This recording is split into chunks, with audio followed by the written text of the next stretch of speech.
Ethan Hartley adjusted the cuff of his tailored jacket for the third time, feeling the slight stiffness of the fabric against his wrist. The downtown Atlanta skyline glimmered outside the towering windows of the high-rise penthouse, a sea of light stretching endlessly into the night. The party inside was alive with laughter, clinking glasses, and the soft hum of jazz mingling with electronic beats. Ethan had never been invited to an event like this before. Most of his evenings were spent in quiet apartments or small local bars. Yet here he was, feeling both out of place and strangely exhilarated. He moved through the crowd, nodding politely to strangers whose names he didn't know, whose faces were unfamiliar, yet whose confidence filled the room like an invisible aura. There was something intoxicating about the wealth on display, the sparkling chandeliers, the expensive suits, the hushed conversations in corners where deals and secrets mingled. Ethan felt a twinge of envy, but also curiosity. This wasn't just a party, it was a world he had only observed from a distance, a world he longed to touch, even briefly. That's when he saw them. Dominic Pierce leaned casually against the marble bar, a glass of whiskey in hand, his presence impossible to ignore. Beside him, Marcus Langston laughed at something a guest had said, his deep voice rolling effortlessly across the room. Both men were tall, impeccably dressed, and exuded a magnetic charisma that made people instinctively give them space while simultaneously gravitating toward them. Ethan's heart picked up pace, and for a moment, he questioned why he felt this sudden pull. There was no reason for him to be intrigued, yet something about the way they carried themselves, confident without arrogance, drew him in. He found himself edging closer under the guise of getting a drink, feeling the heat of the crowded room against his skin. Dominic's gaze met his for the briefest moment, and a faint, knowing smile curved his lips. Ethan caught himself staring too long and quickly looked away, pretending to examine the selection of bottles. But he could feel Dominic's attention lingering, a silent acknowledgement that made the back of his neck tingle. Marcus, noticing Ethan's hesitation, tilted his head with a playful smirk. "You look a little lost," he said, his voice smooth, almost teasing. Ethan swallowed and forced a smile. "Not lost, just observing." Dominic's laugh was low and warm, carrying across the small space between them. "Observation can be enlightening," he said, his eyes holding Ethan's with an intensity that felt both thrilling and unnerving. They moved closer, seemingly unconsciously, forming a small triangle of attention. Ethan found himself responding to their charm with a cautious curiosity, sharing small details about his work in marketing, his recent move to the city, and the quiet life he led in contrast to their exuberant one. Marcus leaned in slightly, listening intently, occasionally nodding, his gaze never leaving Ethan's face. Dominic's hand brushed lightly against the counter, close enough that Ethan felt an electric jolt at the proximity. Time seemed to stretch in the little bubble around them. The sounds of the party, the laughter, the music, the clinking glasses, faded into the background. Ethan noticed the subtle contrasts between the two men. Dominic's elegance was understated, precise, his movements measured, while Marcus radiated bold energy, a playful confidence that suggested he thrived in attention. Both were magnetic, in different ways, and Ethan felt the strange pull of wanting to be near both, to understand them, to be seen. "You're not like most people here," Dominic said softly, almost as if reading Ethan's thoughts. "Most of them, they float on the surface. They don't look deeper." Ethan hesitated. He wasn't used to such direct attention. "I suppose I notice things," he said cautiously, unsure whether to confess how much he was aware of the way they were affecting him. Marcus's grin widened. "You notice more than you should, maybe. But that's refreshing." There was a lightness in his tone, yet a current of something heavier lingered beneath the words. A tension Ethan couldn't quite define, a pull he couldn't resist. Minutes, or perhaps hours, passed, though Ethan had no way of telling. The room had become a private stage, a world where only the three of them existed. Their conversation shifted from polite small talk to more personal revelations. Dominic spoke of the pressure of running a family business, the loneliness that often accompanied wealth. Marcus teased lightly about his jet-setting lifestyle, the thrill of being desired and envied in equal measure. Ethan found himself sharing, in small doses, the parts of his life he usually kept private, the quiet evenings in his apartment, the books he loved, the sense of longing for something beyond the routine of daily life. It was Dominic who first suggested it, almost casually, yet with an unmistakable undertone. "This room is quiet. Away from the crowd, we could talk more freely." Marcus's eyes sparkled with mischief. "I think he likes the idea." He gave Ethan a look that was teasing but not threatening, coaxing without pressure. Ethan's chest tightened. He felt a tug-of-war inside him, part of him eager to step away, to preserve his sense of safety and morality, and another part, a deeper, more visceral curiosity, urging him to see where this could go. There was no threat here, not overtly, only the allure of the unknown, the intoxication of attention, and the subtle seduction of connection. He glanced at Dominic, whose expression was unreadable yet inviting. Then at Marcus, whose playful smirk suggested adventure. Ethan's mind raced, thinking of friends who would never understand, of consequences he couldn't predict. Yet the pull was irresistible. "Okay," he said finally, his voice barely above a whisper. "I'll go." Dominic's lips curved in a satisfied, almost predatory smile, though it didn't feel cruel. Marcus clapped lightly, the sound sharp in the quiet hum of the room. Together, they led Ethan away from the bright lights and noise of the party, toward a corridor that promised privacy, intimacy, and the first real taste of a world far beyond the one he had known. As the door closed behind them, the echoes of laughter and music faded into a muted memory, leaving Ethan with a mixture of excitement, fear, and anticipation he had never experienced before. He didn't know what awaited him, but one thing was certain: nothing about this night would be the same again. The door clicked softly behind them, sealing Ethan in a space that felt suspended from the rest of the world. The suite was vast, decorated in muted tones of cream and gold, with floor-to-ceiling windows framing the glittering cityscape outside. The faint hum of the elevator in the distance was the only reminder of the party they had just left behind.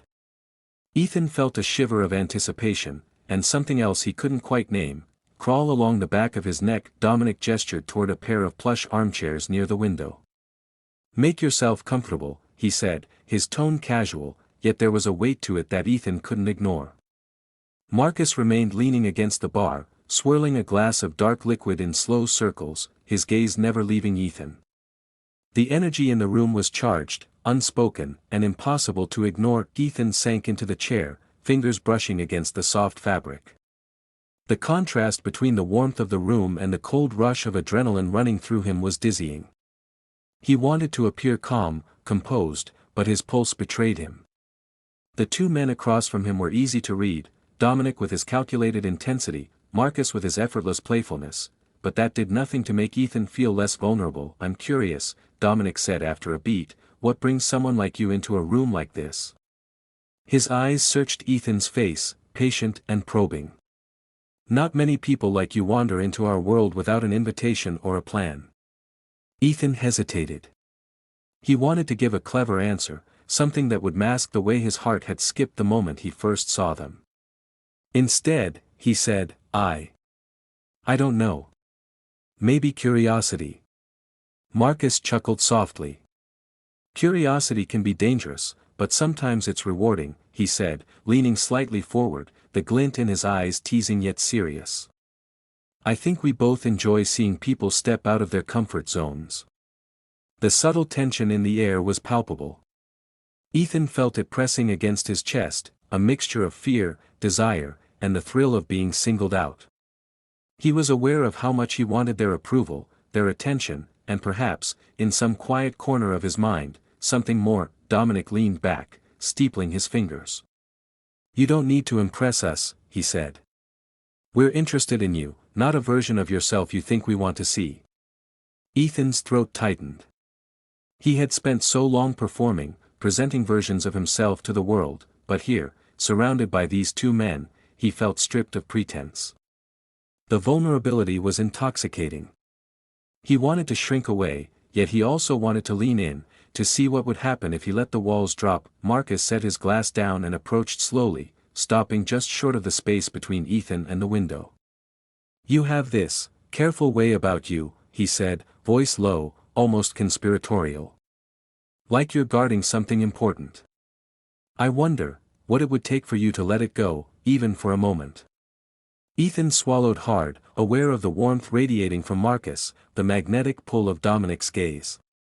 Every nerve in his body was alert, every thought a taut string of curiosity and apprehension.